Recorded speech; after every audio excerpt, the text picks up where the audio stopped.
സൈന എന്റെ ബർത്ത്ഡേ എന്നുള്ളത് എനിക്കറിയാം. എനിക്കൊരു സർപ്രൈസ് ഗിഫ്റ്റ് ചെയ്യാൻ വരുന്നുണ്ട്. ഞാൻ അതാ എത്തി. ഇന്ന് ക്രിക്കറ്റിൽ കിണ്ടി 2020. സൈനമായിന് ഫോൺക്കാരെ വിളിച്ചിട്ടുണ്ടെന്ന് നോക്കി കാണി. നോക്കിട്ട് എളുപ്പം തരി. ഞങ്ങക്ക് ഗെയിം കളിക്കാണ്ട്. പടച്ച റബ്ബേ, ഇതാ കുറുനരി കോയാണിത്. ഓനെങ്ങനെ വിട്ടാൻ പറ്റൂല.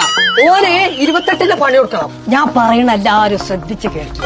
നെഞ്ഞത്ത് ബെൽറ്റിട്ട ഒരു തവളാ പൊട്ട അതിനെ കണ്ട ഒന്നും നോക്കണ്ട, തലങ്ങും വിലങ്ങും അടിച്ച വടിയൊക്കെ എടുത്തോണ്ടി. ആ വരുണ്ട്. എന്നിട്ട് വാട കൊമ്പങ്കാട് കോയേ. ഓ